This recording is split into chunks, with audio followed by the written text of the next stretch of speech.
Hey there, everybody, and welcome back to Live with the Times. Grateful to be here today. Today we are going over the fourth Aliyah in Vayera, and pretty kind of action-packed Aliyah, because there's a few things that go on over here. Right, we have the thrilling conclusion to the story of Lot for the time being. And then what happens? Avraham Avinu, he moves, and once again, his wife Sarah is abducted by another king. This time not Pharaoh, this time not in Egypt. And we'll talk about that. And then finally, Yitzhak Avinu was born. Right, so let's go through it, I guess, real quickly, and then we'll kind of see what ties them all together and what it means to us here today. And so, as I mentioned at the beginning, that Lot, as we saw in yesterday's Aliyah, right, that Lot is now running for his life, and they said to flee to the mountain. And he doesn't make that far. He says it's too far, right? So they now get to the place that would later be known as Zoar afterwards, and they end up in a cave. Now, mind you, they just saw like a nuclear holocaust, right? They just saw the whole thing go up in smoke, literally. And now they're in this cave. They fled for their life. And so what happens over here? He's with his two daughters, and the older daughter says, I think we should have babies with our dad. As crazy as this sounds, right? It sounds horrible. And so they come up with this plot to get him drunk, and they're going to lay with them, and they're hoping to get pregnant, right? So the first night this happens, and they get him drunk. He doesn't realize what happens. It says, Veloda, what happened, right? He doesn't know what happened. When he goes and he comes up, he wakes up. And then what happens the next night? They say, okay, cool, we did it. Now it's your turn, to the younger one. Right, and it has the same exact words. Right, it says, Vatashkena gam balayla huhu et avihen yain betakam hatzira ותשכב עמו ולא ידע שחיכבה ובקומה. So once again, they get their father nice and drunk.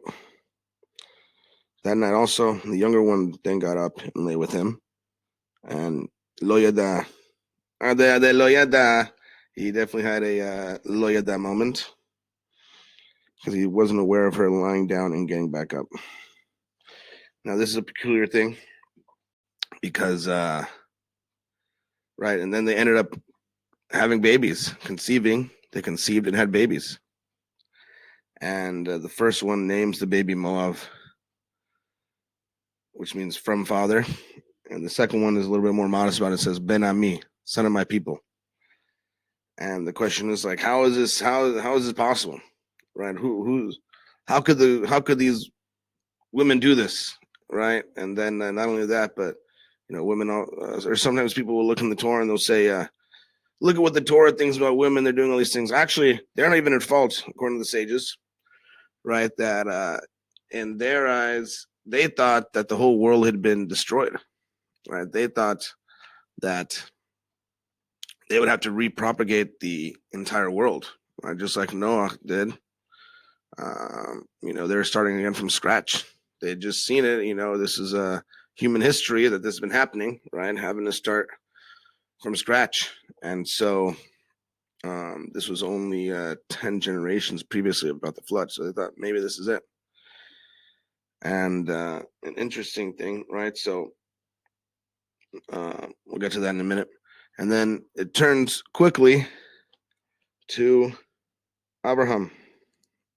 Abraham now, he says that Vayisa Misham Abraham Artsa Hanegev Vayeshev Ben Kadesh Uvein Shur Vayaga Bigar. So basically, he traveled from there, and he to the Negev, and then he settled right there at Kadesh, between Kadesh and Shur, and he settled in Gerar, sojourned to Gerar. Right, and while he's in Gerar, what happens? He has another episode with the king where he says, tells the Sarah, "Yo, just tell him you're my sister." And so then they go, and he likes her, and he abducts her once again. And then God comes to him in a dream, says, "Don't do that." And one of the commentaries points out that the same word is used when it says about yesterday, what you did yesterday, last night, coming to a dream this way, that later on Lavan, this is how Hashem reaches out to Laban to say, don't chase after Yaakov anymore. And then Avimelech, he's like, "Yo, why'd you do this to me? I can't even understand how I'm so nice to you. I didn't even do anything. I was so innocent," right? Let alone he was abducting a woman, right? And so then after that, it goes to Sarah. ותלד שרה לאברהם בן לזקוניו, למורד אשר דיבר איתו אלוקים. So Sarah conceived and bore a son to Abraham in his old age, at the exact time at which God had told him. So a year ago, Hashem sent angels to him. It's now been a year, right? And Hashem sent angels to him. What time did he come, right? So I guess, first of all, what kind of is the combining part of this Aliyah? Well, there's 3 births, right? There's 3 times that women conceive and 3 babies born, right? We got Moab, we got Ben Ami, and we got Yitzchak. They seem to be completely dichotomous, completely on the opposite sides of the spectrum, right? We have this incestual birth, right, from daughter, father, and Lot was the one who got in trouble. Why? Because it says that what do you mean? He didn't even know. Yeah, the problem is he didn't know. He woke, the first time he really didn't know, right? With Moab, he didn't know. He got drunk, and then he didn't understand what had happened. He knew that he was drunk, but he knew something had happened. Problem was he let himself get drunk again the next night, knowing something had happened. So that's the problem. He wanted to not know. He wanted to get to the place where he didn't know, and it wasn't Purim. So the Moab is almost less than, not as bad, I guess you can say, right? Not as bad as the other one for that reason. And then we have the whole other side, right? We have Abraham and Sarah, right, in Kedusha. And coming up here, and interesting enough, right, it says, Vatahar v'teled, right? It says she conceived and she bore a son. What does it matter that conceived? Like, okay, great, she bore a son at the same time. Why does it have to say that she conceived? Because the conception in of itself is important. The sages say that Sarah conceived on Rosh Hashanah, which is what? Yom Din, the day of judgment, right? And this is in the Gemara. The Gemara says this. And so Rabbi Nachman, he talks about that Yitzchak represents Gevura. That's why he was born on Rosh Hashanah. He represents judgment, right? The divine attribute of judgment. And what is judgment? What does it bring? Judgment and Gevura, they bring Yirah. Yirah is translated many times as fear, but it's more than just fear. It's actually like awe, having awe of Hashem. And Shlomo Melech, he says in Mishlei that the fear of God adds to one's days. Yirat Shemaim, Yirat Hashem adds to one's days. Thus, the birth of Isaac, who represents the fear of God, led to the state of old age. That it says that Sarah conceived and bore a son to Abraham in his old age. Right? She lengthened his days. She made him younger. She made him more, successful, and was able to achieve more because of this. Right? But what is the connecting factor? So here we have one end of the spectrum, the other end of the spectrum. Right? And interesting enough, we know that for sure Yitzhak Avinu was a Tzadik. And then from him came Esav and Yaakov. Yaakov is Tzadik, Esav, not so much. I'll just say that. The Rasha. Right? And so, but what do we have over here? You would think that from this evil union of forbidden union of Lot and his daughter, this is nothing good's going to come in here, but actually it's the opposite, right? Because from here, from Moab, we know that came Ruth. Ruth was a Moabite.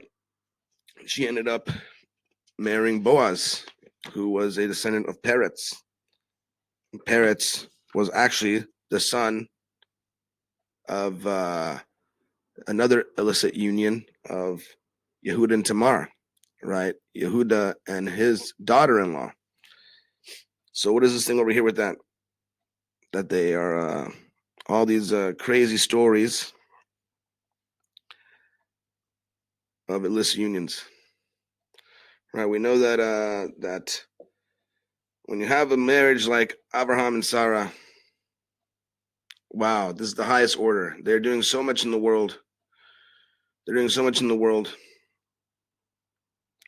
And they're bringing in more people into monotheism. They're teaching the ways of Hashem to the whole world. How many people? Which is why as well they went and they traveled. Right, we're going to in just a second.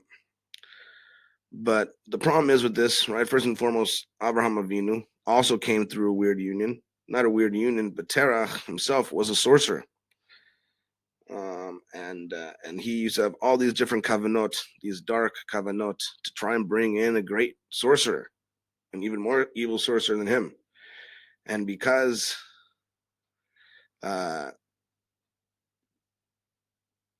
the light is always being guarded, the gate is always being guarded against these wonderful, beautiful souls coming in. All right, the Yitzir Harah, the other side, is always trying to block the way of these holy souls from descending into the world. So especially between holy unions, right, they are trying to block up the way, close up the door, and make sure that these can't come in. They're trying to do all kinds of things to make this doesn't happen. Now, a person can say, well, isn't what Hashem doesn't run the world? He does run the world. But Hashem is just like he's waiting for all of the nations, for certain nations to fill up their box or to make shuva. Hopefully they make shuva. That's the whole point. He's also delaying the good from coming in so that we have an opportunity to make shuva. Because if the good comes in and we're not ready for it, then God forbid things like Sodom happen. Sodom and Gomorrah, right? That these horrible events, world events happen, and not in a pretty way. So it's much better for Hashem to block it and allow for the light to come in through different ways so that we, first and foremost, have an opportunity to make Shuvah and they can come through a good way. And also so Hashem can, too much light is too much. We can't handle it. We don't have the Kalim a lot of times, just as Hashem wanted to create the world with Gevurah, with judgment. And but he wasn't able to because the light was too strong and it would break the vessels. So you have to create more Sefirot in order for that to come about. Right. So too, he allows for things to come into the back door. And this is the way that light a lot of times comes from, is because the Yitzir Harah is doing such a good job, or trying to do the job of blocking the light from entering in, that they look at these unions between Terach and his wife, and Terach doing all these horrible kavanot, says, oh, well, nothing good's going to come through here. Let that soul come in. And that's where they slip in Abraham. The same thing with Lot and his daughters, and Tamar and Yehuda. right? The same thing, that Hashem is sneaking in these amazing holy neshamos through Moab and Boaz, and right, a lot of times the Yitzir Harah that's why David and Melech, Rabbi Nachman says, that's why David and Melech had such a rough time, because since he came through all these different unions, the Yitzir Harah thinks that it owns them, and so it's always doing stuff to try and bring them back to their side, even though they're very holy. And this would happen to Abraham too. Right? Abraham came through his father, right? So here he had to go through all these different tests because the Yitzir Harah is trying to get him upset, trying to make him lose his cool so they can grab onto him and bring him back to their side. And one of the lessons is that a person, no matter what their upbringing is, can all become a Tzadik. Right? A person can't say like, "Oh, woe is me," I can't ever achieve my spiritual goals because I was raised by so-and-so person, or so-and-so thing happened to me, or all these different things. And people have very sad stories sometimes. And but a person should never sell themselves short and to say like, "Oh, I can't achieve it." Because if a tzaddik can come through Abraham and Sarah, the tzaddik can come through Lot and his daughter, then everywhere in between, we probably fall somewhere in between those. And so tzaddik can come over here as well. We don't have to be in the extremes. Actually, Yaakov was Tiferet, and Hashem chooses and wants to do things through Tiferet, through harmony, through the middle ground. Right? Speaking of the middle ground, what's the connecting thing over here? Right? So that's one thing, but what I really want to talk about is what's the connecting theme? We have this aspect of all these babies being born. And what's the connecting theme? This whole story of Avimelech, Abraham Avinu, and Sarah, where a person can say, well, it's kind of deceitful of Abraham to say that it's my sister. It's not my sister. Why would he say that? Isn't he like supposed to be like the good guy, the good Jew? And look at the Jews, they're always lying. And then all these different things that people can look, and they fail to realize that what a dark place you have to be in. They have to, he was fearing for his life, right? And not only that, but they were sisters, right? He says, listen, she is my sister, my father's daughter, but not my mother's daughter, right? So we're half sisters, half brother, sister. So I'm not lying about that. She is my wife, right? But what would I have said if I said that she's my wife? You would have killed me. I know what happens over here, right? You think that you're in the right. You're the king, right? How many people, how many kings throughout history, I hate to say, right, that they would take the woman before the marriage, say, well, if she's going to be with you, she's got to be with me first. Chas v'shalom. And so this was the style of the time. And so he was protecting him and protecting her from this happening. Right, but Rabbi Nachman brings a very, very, very interesting piece here when he talks about this episode with Avimelech. All right, so he says, "V'ata hashev eshet ha'ish," and now return the man's wife, ki navihu, because he's a prophet. Mitpalel be'adcha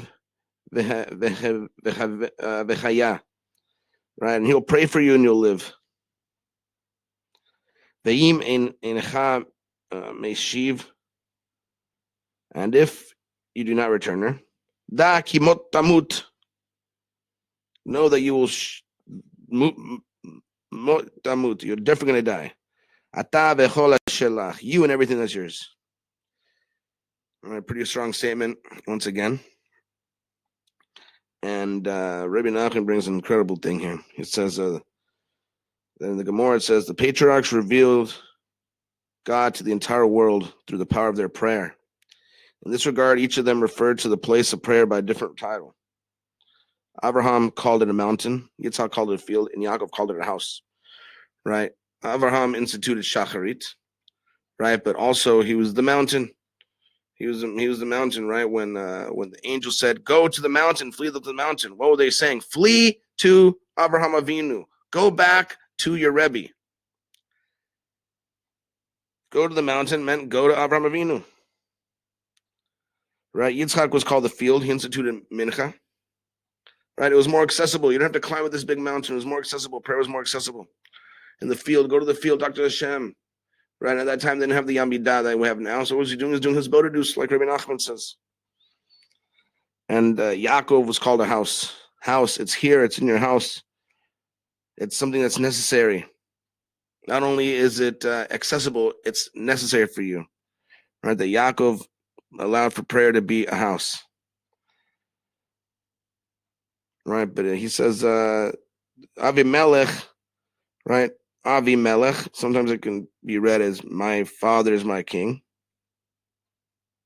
Right, or the king is my father, meaning like, Hashem, my father, he's the king. This is what sounds so benevolent. But really what it means is Avi, my desire is my king. That the person, his desires rule over him. And not only that, but he desires to rule. And so this person looks on the surface as if he's such a holy person, pretending to be a holy person, but really inside, he really wants to, all he wants to do is just receive honor, all these kind of things. So Rabbi Nachman says, such a false leader must rectify himself by returning prayer to the Tzadik. The Tzadik. Tzadik, a very controversial topic indeed. Right, a person says, the Tzadik, why do we have to go to the Tzadik? What is the Tzadik? Listen, that's the other guys. What about us? We don't have an intermediary. We go straight to Hashem. 100% true. We don't have an intermediary. Right, but this would be like a person gets in trouble with the court and they say, okay, I'm going to defend myself. And the judge is like, are you sure you want to defend yourself? You don't want to bring in a defense attorney with you? No, I got it. All right, go ahead. You see these movies. And this is what happens. And they end up, life is not like the movies where the guy, My Cousin Vinny or something like that. Right, it usually doesn't turn out so well.